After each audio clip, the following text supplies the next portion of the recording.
Students, ये हमारा second lecture है फाइनेंशियल स्टेटमेंट्स ऑफ कंपनीज पे, यानी बैलेंस शीट का परफॉर्मा हम डिस्कस कर रहे हैं।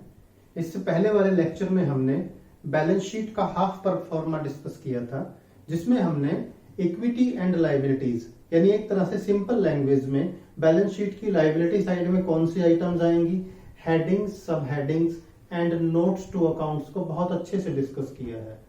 इस सेकंड लेक्चर में स्टूडेंट्स हम डिस्कस करेंगे जो शेड्यूल 3 पार्ट 1 में कंपनी की बैलेंस शीट का परफॉर्मा दिया हुआ है, उसका सेकंड पार्ट, यानी एसेट साइड में क्या क्या आएगा।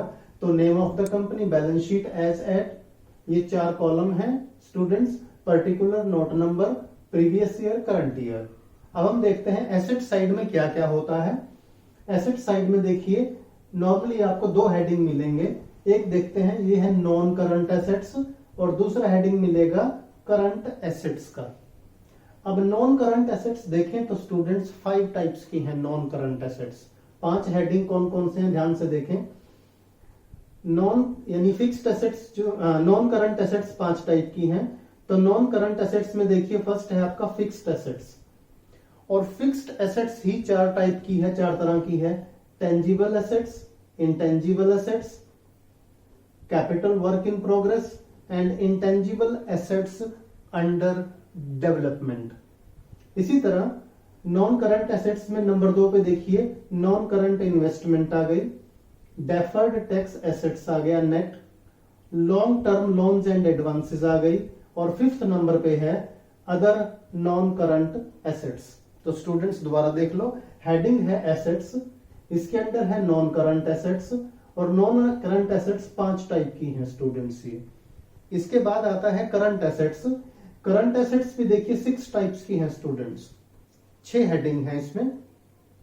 Current investment, inventories, trade receivables, cash and cash equivalents, short term loans and advances, और 6th हेडिंग है अदर करंट एसेट्स। तो स्टूडेंट्स ये तो बैलेंस शीट की बात हुई और आपकी बुक में भी गिवन है।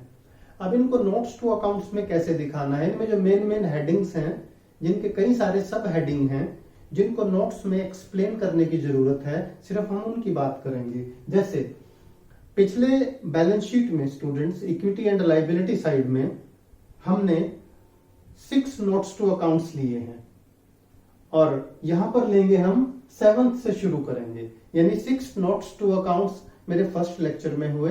अब हम 7th से शुरू करेंगे। अब ये हो गया देखिए आपका टेंजिबल एसेट्स नंबर 7। अब नोट्स टू अकाउंट्स में अगर जाएं students, 7 number tangible assets heading है। अब टेंजिबल एसेट्स में देखिए क्या आएगा। टेंजिबल एसेट्स का मीनिंग आपको पता भी है, वो एसेट्स जिनका फिजिकल एग्जिस्टेंस है, which can be seen, which can be touched, जैसे land, building, plant and equipments, furniture and fixtures, computers, vehicles, office equipments और एनी अदर एसेट्स, उसकी नेचर लिख दीजिएगा। यानी ये जो फिक्स्ड एसेट्स होती है ना स्टूडेंट, टेंजिबल फिक्स्ड एसेट्स, ये लॉन्ग टर्म यूज के लिए होती हैं, यानी फॉर मोर देन 1 ईयर, जिससे हमारा प्रोडक्शन और अदर सर्विसेज का बेनिफिट हमें मिलता है। अब आइए नेक्स्ट पे। नेक्स्ट है हमारा इंटेंजिबल एसेट्स, जिसका हमने नोट्स टू अकाउंट नंबर 8 दिया है। Intangible assets notes to accounts 8। Intangible assets क्या है? Which can not be seen, which can not be touched. ये इंटेंजिबल है, लेकिन इनका बेनिफिट ऑर्गेनाइजेशन को जरूर होता है। इसमें देखिए स्टूडेंट्स गुडविल है, ब्रांड्स एंड ट्रेडमार्क्स हैं, computer software and mining rights, यानी माइनिंग करने के राइट्स, उसके लिए भी पेमेंट करनी पड़ती है ना। मास्ट हेड्स एंड पब्लिशिंग टाइटल्स हैं। मास्ट एंड हेड्स होता है किसी भी न्यूज़पेपर या मैगजीन का जो फ्रंट पेज का टाइटल होता है, जिसे फ्रंट पेज पे मेंशन करते हैं।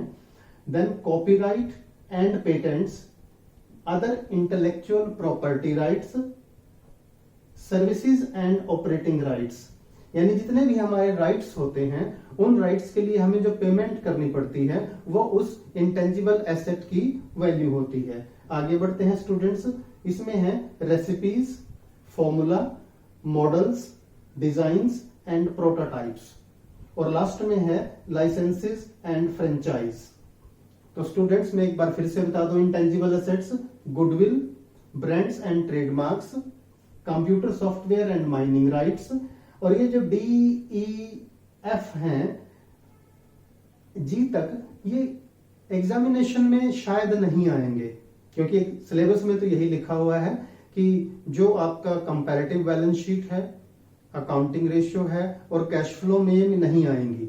लेकिन इस चैप्टर में शायद ये पूछा जा सकता है कि ये आइटम्स किस हेडिंग में आएंगी, तो इंटेंजिबल एसेट्स में आएंगी।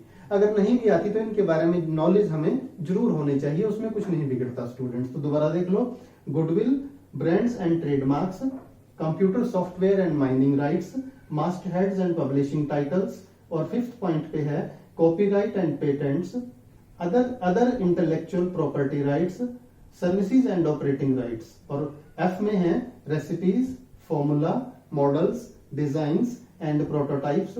और 6th में है licences and franchise.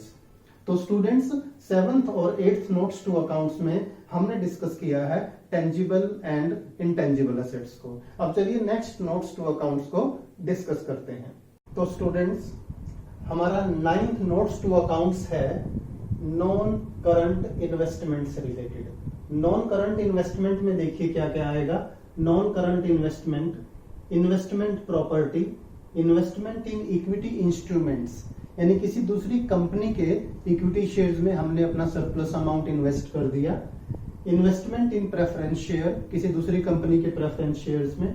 Investment in debentures and bonds, ये लॉन्ग टर्म लोन में हमने पैसा लगा दिया दूसरी कंपनी के। Investment in mutual funds, investment in partnership firms, कुछ रजिस्टर्ड पार्टनरशिप फर्म्स होती हैं, उनमें भी हम कंपनी का सरप्लस पैसा लगा सकते हैं। तो ये हमारी इन्वेस्टमेंट है स्टूडेंट्स। फर्स्ट मैं बता देता हूं, इन्वेस्टमेंट प्रॉपर्टी क्या होती है।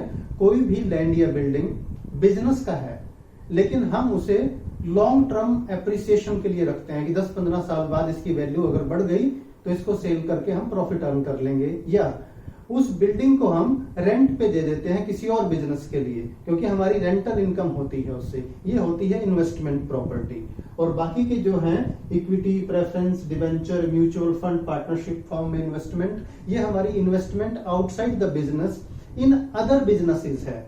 तो इन्वेस्टमेंट का जो टोटल है यहाँ 9th नंबर में नॉन करंट इन्वेस्टमेंट के सामने आ जाएगा स्टूडेंट्स। अब आगे देखिए, long term loans and advances number 10 पे।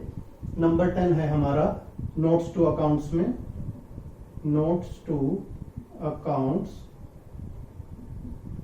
नंबर 10, और इसमें है long term loans and advances. Long term loans and advances में है स्टूडेंट्स, देखिए सबसे पहले कैपिटल एडवांसेस। अब मैं आपको बता दूं कैपिटल एडवांसेस क्या है।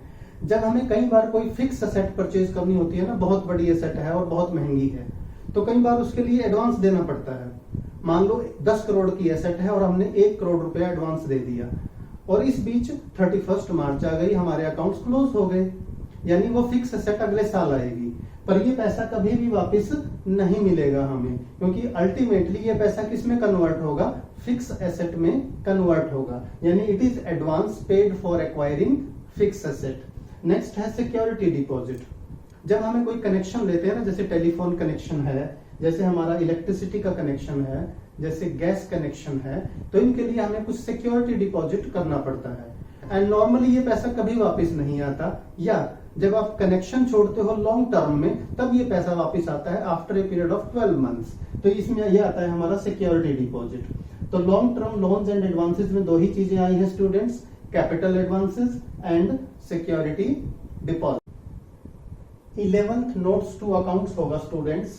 करंट एसेट्स में जो फर्स्ट हेडिंग है करंट इन्वेस्टमेंट, नंबर 11 पे देखिएगा।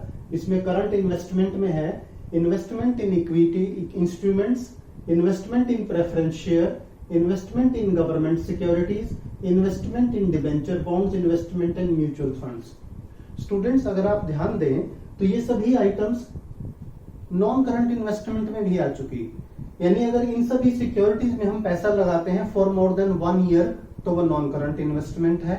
अगर इन सभी सिक्योरिटीज में हम पैसा लगाते हैं फॉर लेस देन 1 ईयर, यानी 12 मंथ के अंदर हम इनको कैश में कन्वर्ट कर लेंगे, तो ये हमारी करंट इन्वेस्टमेंट्स कहलाती है। इसके बाद नोट्स टू ईच का अमाउंट हम यहां लिख देंगे स्टूडेंट्स।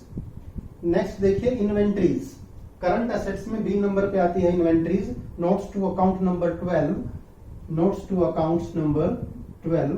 इन्वेंट्रीज में देखिए क्या आता है स्टूडेंट्स, इसमें आता है raw material, then work in progress जिसे सेमी फिनिश्ड गुड्स भी बोलते हैं, then we have finished goods यानी तैयार माल, then we have stock in trade. Stock in trade क्या होता है, वो readymade goods which is meant for resale यानी उसे प्रोसेसिंग की जरूरत नहीं है।